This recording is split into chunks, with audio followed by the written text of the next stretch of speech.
Ya sería el último entrevistado del programa.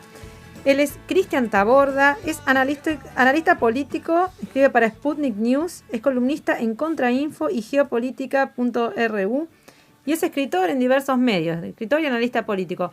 Muy buenos días, Cristian, gracias por estar acá con nosotros. Hola, buenos días, ¿qué tal? Muchas gracias a ustedes por la invitación, un gusto estar contigo y con los oyentes y con quienes te acompañan en la mesa. Buenos días, Cristian. Buen día. Acá estoy con Alex Tejada y Carlos Ventosa, mis compañeros, en la operación técnica Lucas Delfler, haciendo este programa. Bueno, Cristian, vos, para el que no conoce, Cristian él escribe, es analista político y hace mucho hincapié en lo que es el análisis geopolítico. El otro día leí un artículo tuyo muy interesante que hacía una crítica a la noción del Estado presente. Me gustaría que nos desarrolle un poco esa mirada que tenés sobre ese tema, el Estado presente, la renta básica universal, tratabas ese tema también. Sí, es el último artículo que escribí para Contrainfo, pueden entrar al portal y leerlo. Sí.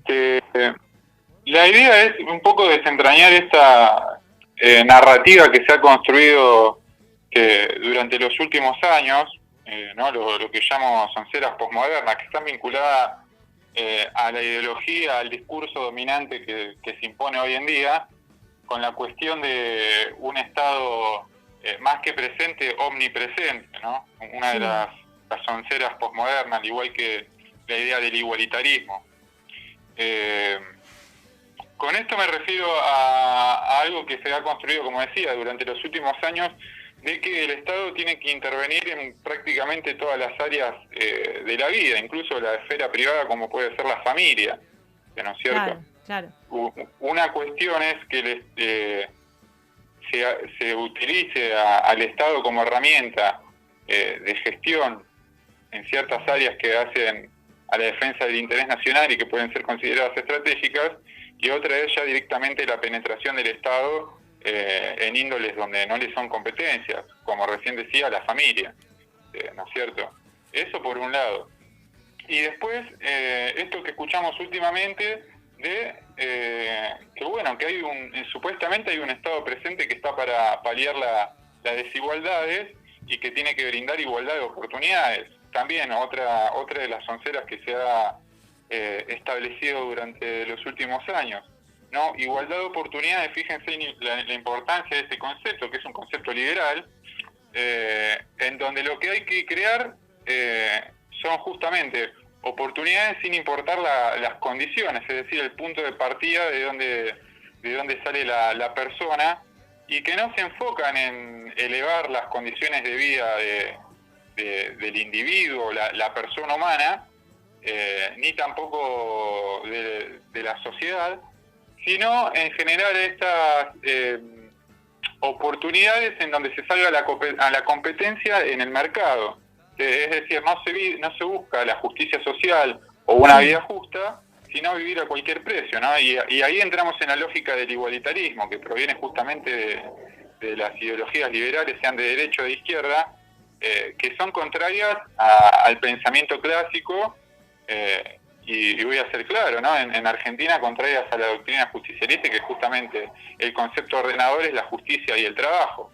Esto me gustaría hacer un parate para que se entienda, porque me pasó la otra vez que compartí tu texto, me pareció muy interesante, viste que a veces la gente opina sin leer y te dicen, estás compartiendo pensamientos neoliberales, porque ya el hecho de por ahí de criticar el Estado presente ya te ponen, no, pero esto es liberal, es neoliberal. Y por ahí aclarar que la crítica vos la haces vos sos peronista, ¿no? La crítica haces desde el peronismo y la doctrina de la justicia social.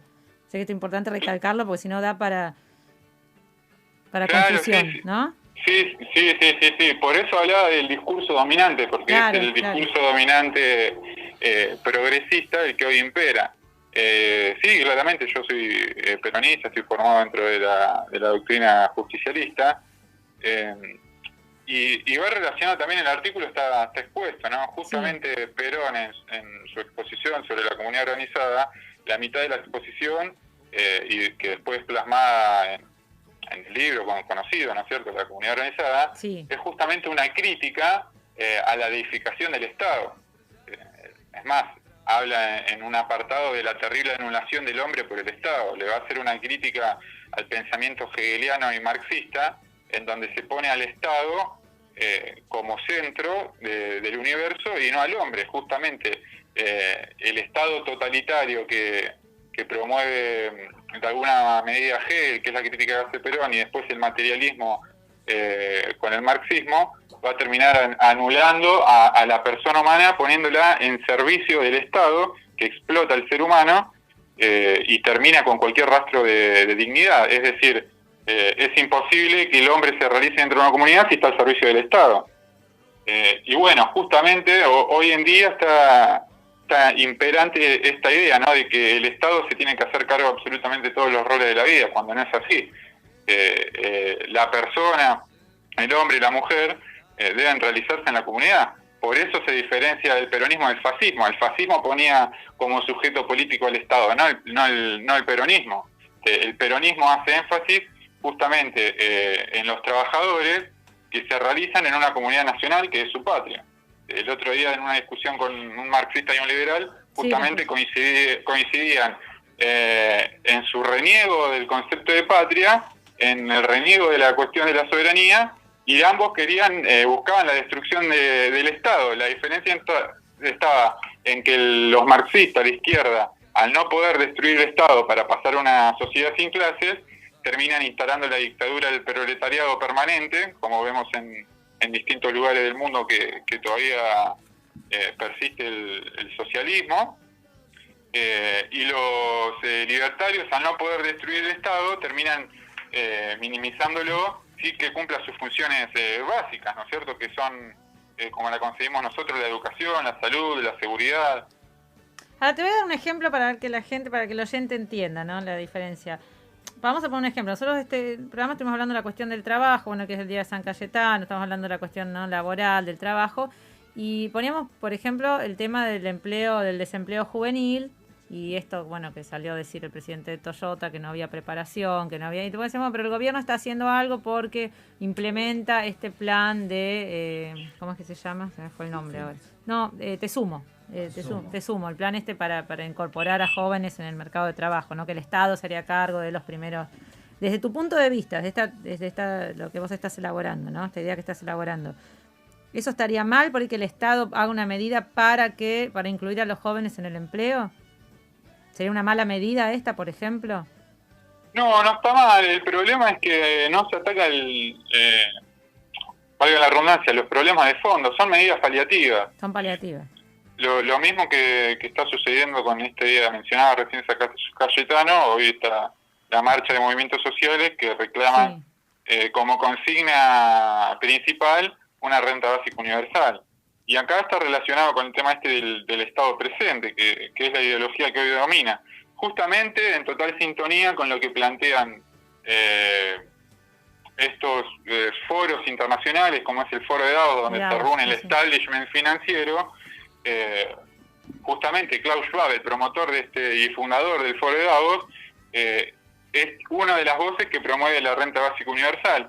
¿Por qué? Porque ellos ven de que a través de la aceleración de lo que se denomina cuarta revolución industrial, es decir, una revolución biotecnológica que va hacia la automatización de las industrias, va a quedar un remanente de desocupados que podrían provocar un estallido social. Esto lo dijo Klaus Schwab en una entrevista al diario El País, la pueden buscar, del año pasado.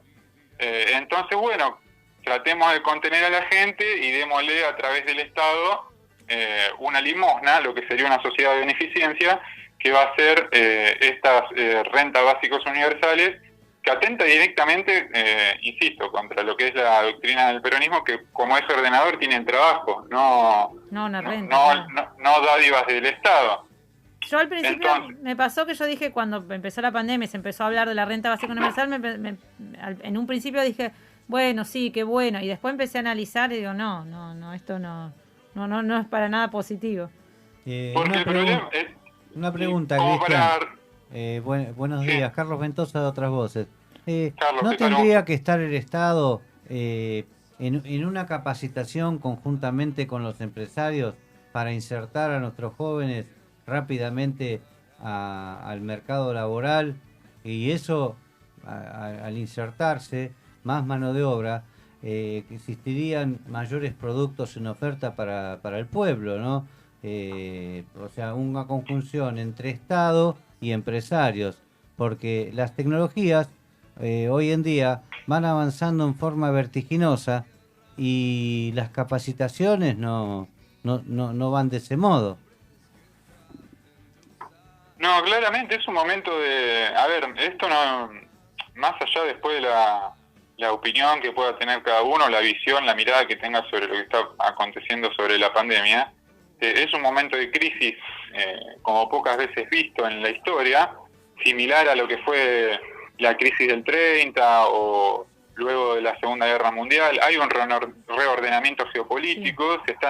hay varias cosas en discusión, Sí. que justamente tres son de estas.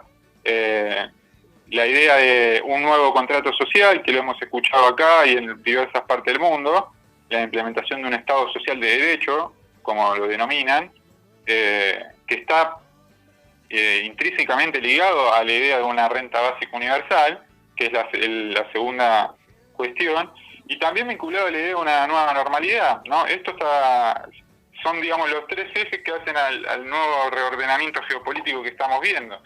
Está claro lo que plantea Carlos, pero bueno, hay que ver en qué condiciones se sale que se beneficie a los trabajadores y no a una minoría, porque acá lo que estamos viendo es que se encamina toda una estratificación social, y no lo digo yo, lo dijo Putin en su último discurso en el Foro Económico Mundial de Davos, donde quedaron bien planteadas dos posturas totalmente distintas, que eran una en la que pregonaba el señor Klaus Schwab, ¿no?, representante de la élite financiera global, junto a Xi Jinping, justamente Klaus Schwab felicitando a Xi Jinping por su discurso de libre comercio, de apertura, de crear un sistema de gobernanza económica global, de multilateralismo, un discurso que lo podría haber dicho cualquier liberal de derecha, como se caracteriza. Bueno, lo hizo el presidente del Partido Comunista Chino.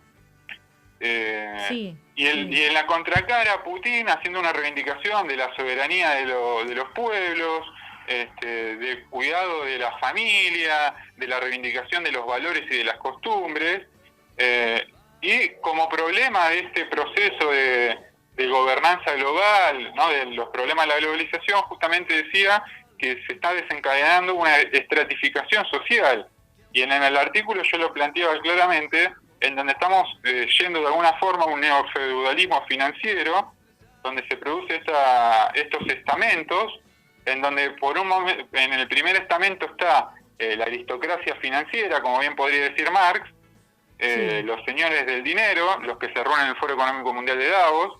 Sí.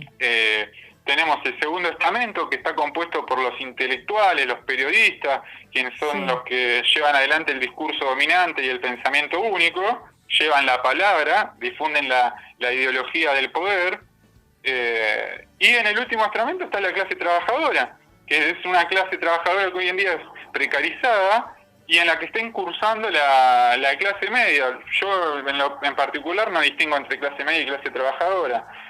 Justamente la aparición de la clase media como idea acá en Argentina aparece con Alfonsín para tratar de divorciar a los sectores medios con los del trabajo. Pero bueno, hoy justamente ese sector que se autodenomina como clase media está cayendo a la precarización.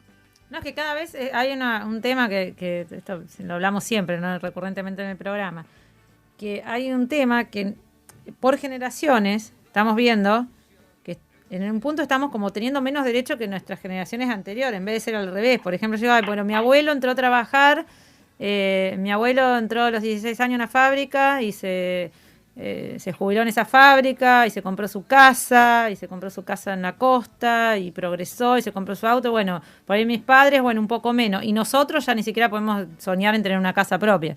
Es como que uno va y se va como de alguna manera legitimando, porque también los mismos medios y los mismos medios hegemónicos, el mismo discurso va tendiendo a eso, a decir, bueno, el trabajo cambió, el trabajo ya esto no es como antes, ya como que van legitimando eso, ¿no?, de que ese es el futuro, de que eso es lo que se viene ahora. Y por ahí no se discute cómo se elabora este nuevo orden. Por ahí discutimos otras cosas, pero no estamos discutiendo esto, me parece que es importantísimo, la parte geopolítica, y no es un tema que se pone en discusión. No, y acá hay un problema bastante grave, que es que quizás muchos de buena fe adhieren a toda esta batería de medidas y de causas que se presentan a priori como causas nobles, causas bonachonas. Por ejemplo, esta idea de la renta, un salario mínimo universal. Alguien a priori que no se interioriza o no está en el tema y claramente puede adherir por decir, bueno, todos necesitarían de un ingreso antes de que no tengan un ingreso. Bueno, pero hay un trasfondo, hay que ver quiénes son justamente los que promueven esto. ¿Quiénes promueven? Ahí está. Si lo promueve, por ejemplo, un consorcio como Business Roundtable, que es el consorcio de Estados Unidos que reúne a las 181 corporaciones más importantes de Estados Unidos, cuyo jefe es Jamie Dimon, que es el presidente ejecutivo de JP Morgan, donde se reúnen empresas que facturan anualmente por 7 billones de dólares, son quienes promueven estas cosas, ¿no? Este conglomerado Business and Retail presentó en el 2019 un documento donde decían que, bueno, el neoliberalismo estaba acabado, ¿no? Lo mismo planteaba Klaus Schwab.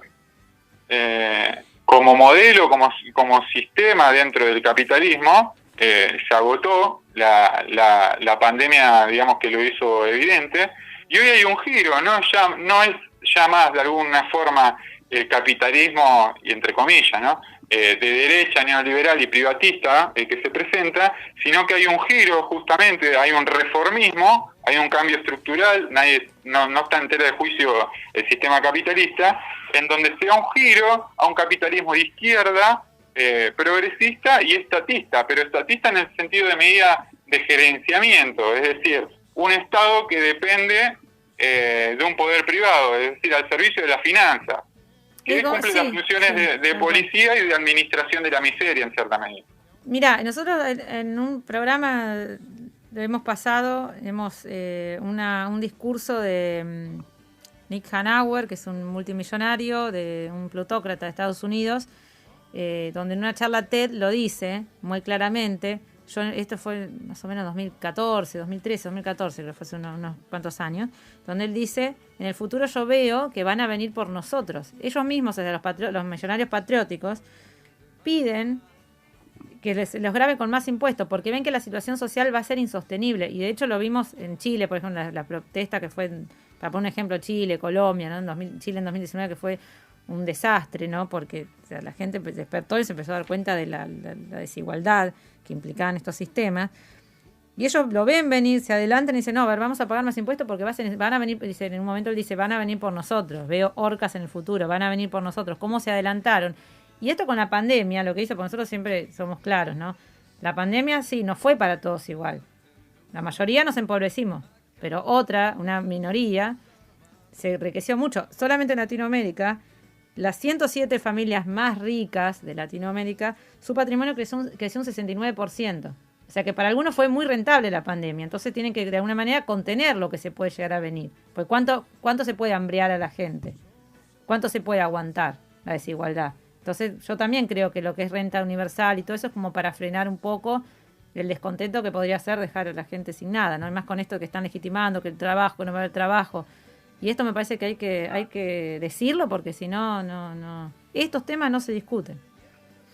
No, fíjate, yo hice un trabajo sobre la cuestión de quiénes fueron los que se beneficiaron con la pandemia, ¿no? Porque hay como un halo de conspiranoia sobre cuando se mencionan, por ejemplo, a personas como Mark Zuckerberg o Bill Gates o Jeff Bezos.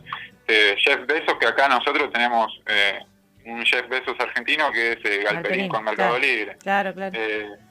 Pero como para que tengan una idea, Amazon tuvo ganancias durante el último trimestre de la pandemia por arriba del 196%.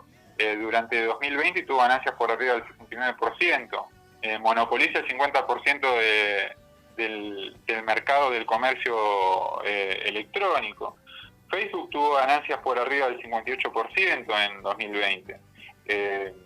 Bueno, sabemos que también monopoliza lo que es todas las redes de Internet. Es más, cuenta con 6.300 millones de usuarios en total, con perfiles falsos y demás.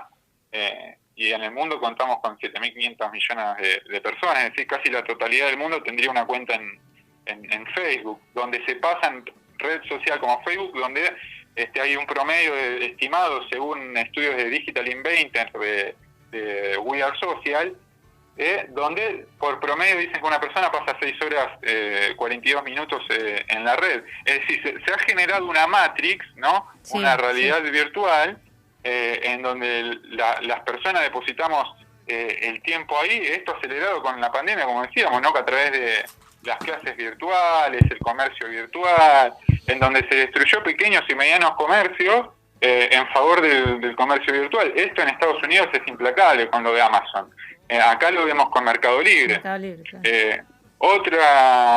Otra cuestión, Google, por ejemplo, tuvo ganancias por arriba del 69%, su motor de búsqueda representa el 80% del mercado, Microsoft de Bill Gates tiene el 90% del mercado de ordenadores, los componentes necesarios para cualquier sistema operativo, con ganancias por arriba del 40%.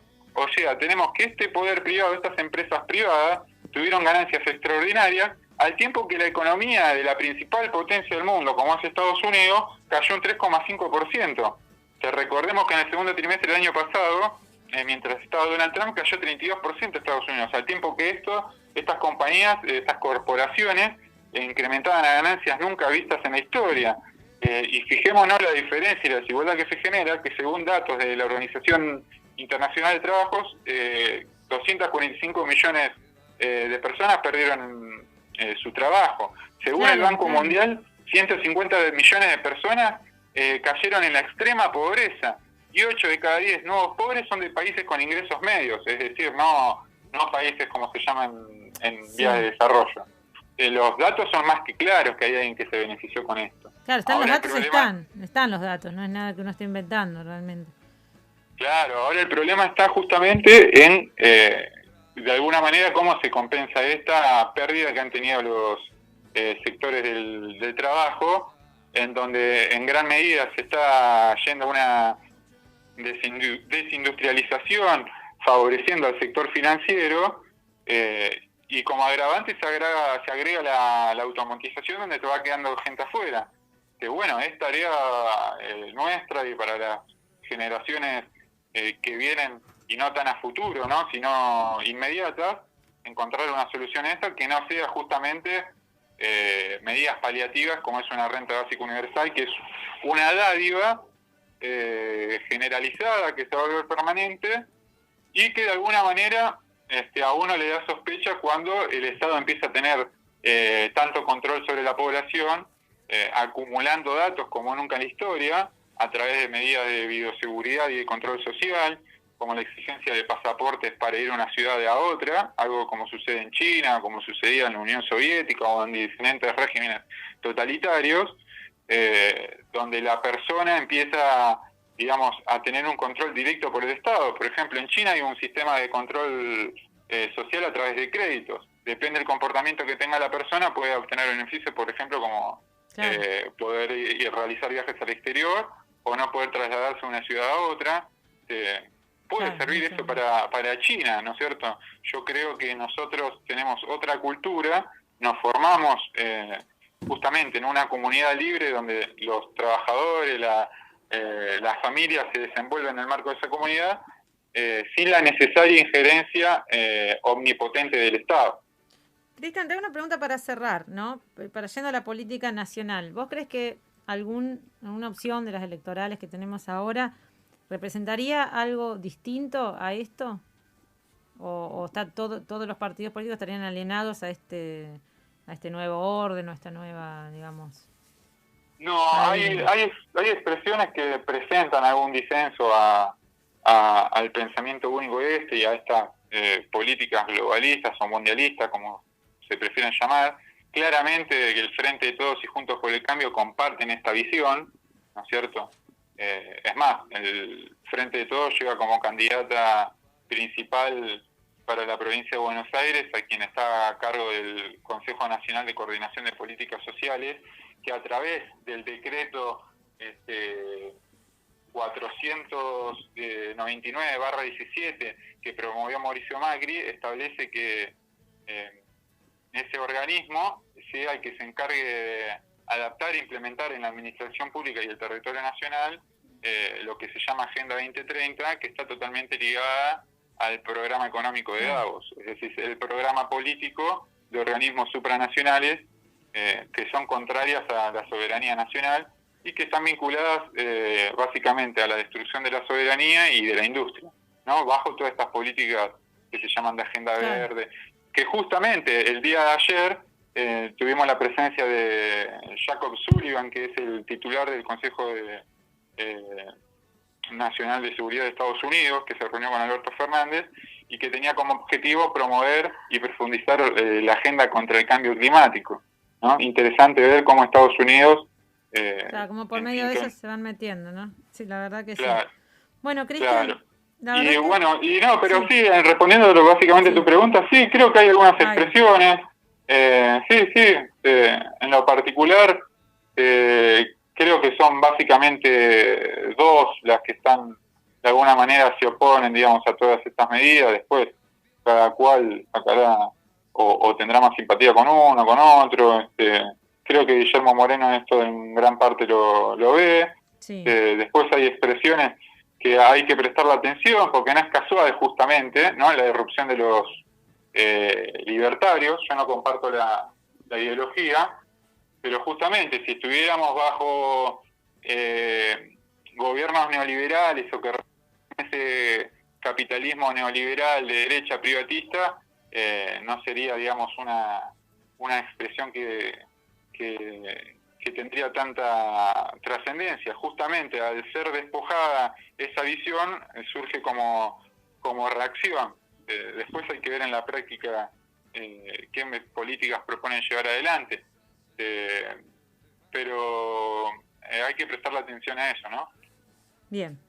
Bueno, seguimos en contacto, Cristian, la verdad te agradezco mucho y bueno, ¿dónde te puede leer la gente y seguir, al que le interese? No, en los portales que mencionaste, en Sputnik, en Contrainfo, en diversos medios, y después, bueno, tengo mis redes sociales en todas, canal de YouTube, Twitter, Facebook, Instagram. Bueno. Pero bueno, después también así en medios amigos y compañeros solemos hablar. Así que muchas gracias por el espacio, por la invitación. Gracias a vos por tu participación y te vamos a seguir convocando. Muy interesante. Bueno, cuando gusten. Muchísimas gracias, Cristian. Hasta la próxima. Hasta la próxima. Bueno, estábamos conversando con Cristian Taborda, analista político y escritor.